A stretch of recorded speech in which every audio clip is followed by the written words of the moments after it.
Our next guests are all about helping children improve their self-esteem and the connection of self-esteem to both happiness at home and good grades at school. They are Sunny Verma and Ian Millman from TutorBright. Welcome to Daytime. Thank you. We're excited to be here. Great to be here. So I want to talk about your mission because building self-confidence in kids is so important. So Absolutely. Why do you feel it's so important, and what is your mission at TutorBright?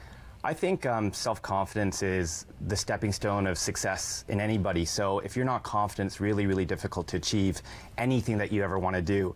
And when a child's going through school, this is the most formative time of their life, you know, between the ages of 3 and 18. And if you can start to form and foster a really high level of self-confidence, self-esteem, and self-worth, after academics, past, post-secondary, whatever they want to do to the most vast ambitions, the likelihood of them succeeding is actually very, very high. So if we can build it at a very young age, I think, you know, the future for them is truly limitless.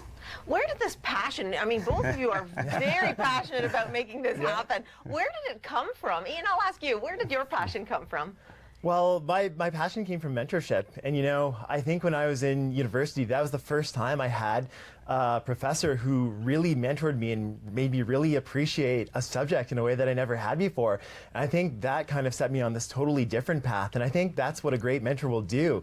You know, there's a lot of things that a great mentor will actually do. I mean, first of all, they'll build trust. And I think with young kids especially, this trust building is so important, not just for academics, but, you know, for everything. You're a kid, you know, you're going through so much. You're dealing with social cliques, you're dealing with, you know, sometimes really bad issues at home, and you need somebody to talk to. And that mentor is that person who will, you know, really advocate for you and advocate for your general wellness. You know, going beyond that though, and especially for kids, I think a great mentor is someone who will make learning fun, you know? We all have those subjects. I mean, for me it was math.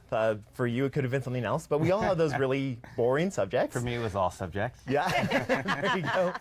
You know, but what a great mentor will do, the best mentors I've seen will make that boring subject as fun for you as like your favorite video game.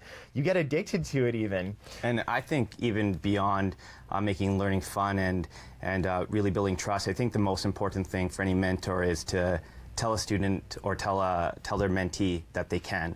I think that's the most important factor that any mentor can give to their to anybody, is letting them know that they have potential. And that's the biggest rarity that exists in this world, whether you're an adult or a student. When you are falling down, you're hitting universities, to have somebody actually just say to you, "Don't worry, I got you," you can change their life. You know, and you would expect that that's something that parents do naturally, but that's not often the case. Sometimes kids are at home and their parents are calling them names in some cases, or saying you can't do it, or limiting them out of love, thinking if I don't want their hopes to get up so then they won't get disappointed. How do you help kids who are going through something at home? I think the first and foremost thing that we have to do is get them to not just sort of remove their fear of failure, but if anything, to really embrace and encourage failure. I think the one thing that we do as parents and as teachers and influencers in our children's lives is that we don't look at failure as something positive, when in reality it is. You see, like at school and from a parent's expectation, you know, we want our kids to learn, and we teach them about the math, the languages, the sciences, but what we fail to teach them, interestingly enough, is failure itself. And we put our kids through like school through a minimum of, you know, 14 years from K to 12, and then hopefully post-secondary. So this extremely strong academic rigor and this very vast education system is what we put our kids through, hoping that one day they can really succeed. And we want them to be like the next great leaders. We want them to be the next Nelson Mandelas, the Oprah Winfreys, the Michael Jordans, whoever it may be. Not because these people achieved great things necessarily, but more so to the fact that they never let failure be the reason why they didn't succeed. They never let it be a hindrance. If anything, failure was a stepping stone for their success. So they really kind of came up with the philosophy to master the art of failure. So if we apply this to children while they're going through their full-time career, which is to be a student, and allow them to stand up and fall, and taught them that that failure is truly an art that you can master, I think you can make anybody limitless.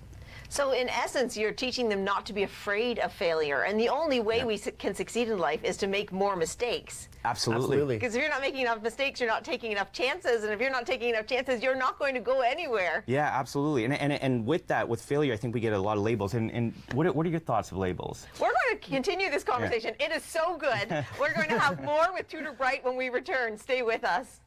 I want to hear all about. Did Yeah. you ask what your thoughts were on labels? Yeah. I He has wanted- really interesting stuff. Yes. And I have some thoughts on